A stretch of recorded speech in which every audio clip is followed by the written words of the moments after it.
As a drivetrain specialist, Exidy is dedicated to the pursuit of quality and performance, as well as easy and reliable operation. The clutch is a mechanism that smoothly transmits and cuts off engine power to the transmission by engaging and disengaging.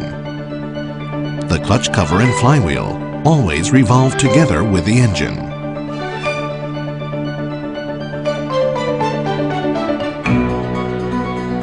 When the clutch cover pushes the clutch disc against the flywheel, engine torque is transmitted to the transmission. When the driver steps on the clutch pedal, it releases the pressure plate that was pressing the clutch disc against the flywheel, disengaging the clutch disc. In this state, engine torque is not transmitted to the transmission. The clearance between the clutch disc and pressure plate when disengaged is approximately 1 millimeter for passenger cars and light commercial vehicles, and 1.5 millimeter for medium and heavy commercial vehicles. This engagement and disengagement is the basic principle of a manual clutch. The clutch cover's diaphragm spring is a disc-shaped spring that presses against the pressure plate and controls the amount of pressure applied.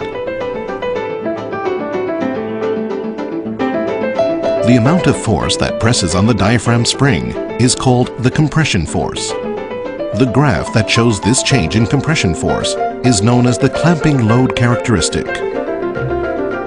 This indicates the clutch disc's usable range.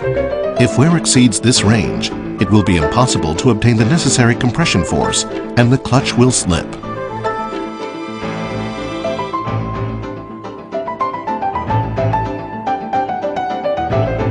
The release load of the diaphragm spring and pressure plate travel when the clutch disc is disengaged is shown by this graph, which is called the release characteristic.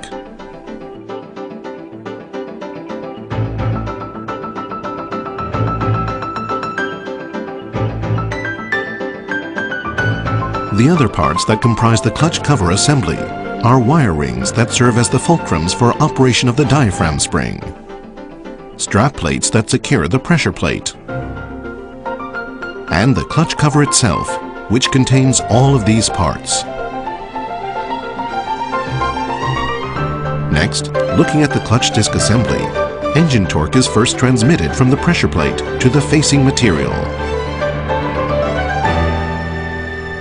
This facing material is supported by the cushioning plate, which makes half-engaged clutch control possible.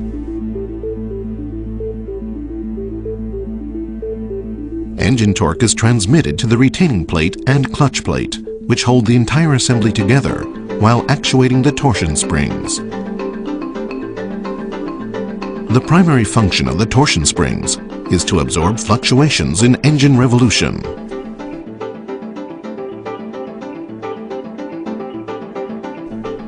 Finally, engine torque is transmitted to the transmission via the splined hub.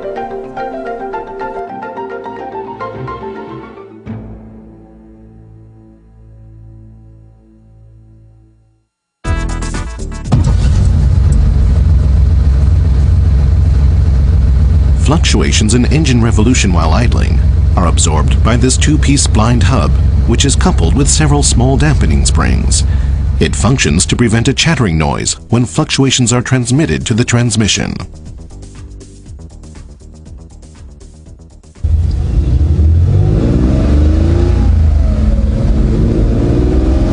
The shock from engaging the clutch while accelerating is absorbed by torsion springs like this one.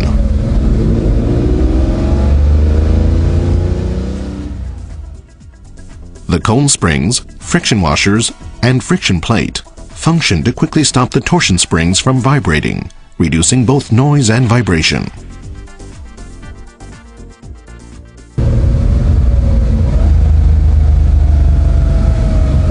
During engine braking, the torsion springs are compressed in the opposite direction compared to when accelerating to absorb the shock of deceleration.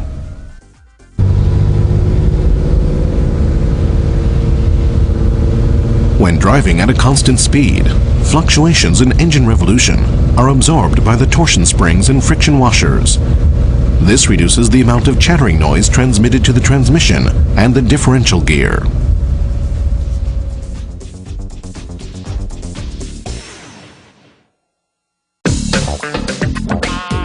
Let's take a look at important points to remember when replacing a clutch.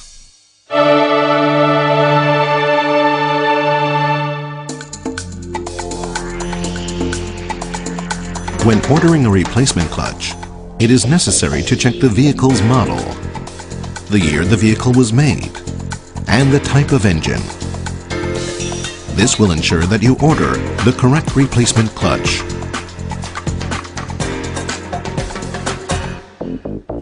The clutch is a very delicate component.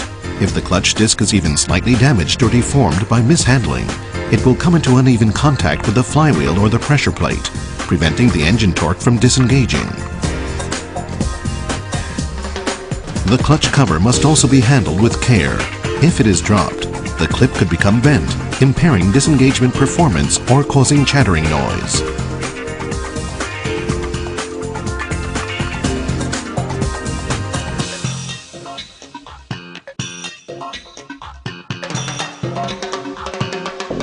More severe deformation could shift the position of the dowel holes and make installation impossible.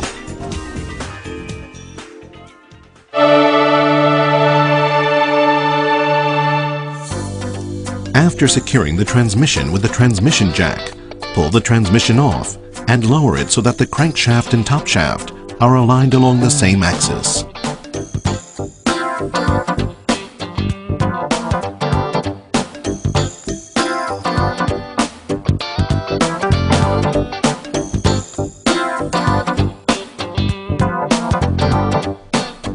After removing the clutch, confirm that there is no oil leaking from the crankshaft seal, the transmission, the operation cylinder, the master cylinder, or the clutch booster.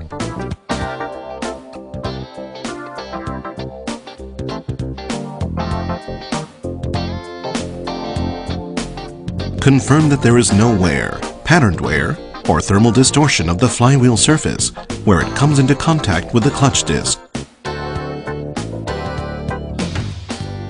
If any of these problems are seen, replace the flywheel with a new one or repair it by grinding the appropriate surfaces. The release bearing must always be replaced with a new one. Confirm there is no grease leakage or damage and that the bearing turns smoothly.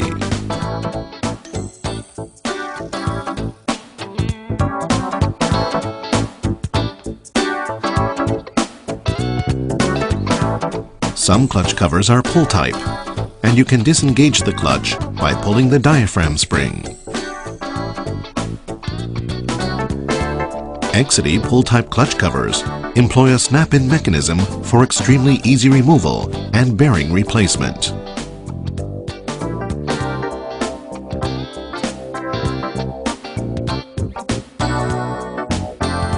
Finally, confirm there is no end float in the top shaft and check the teeth for wear.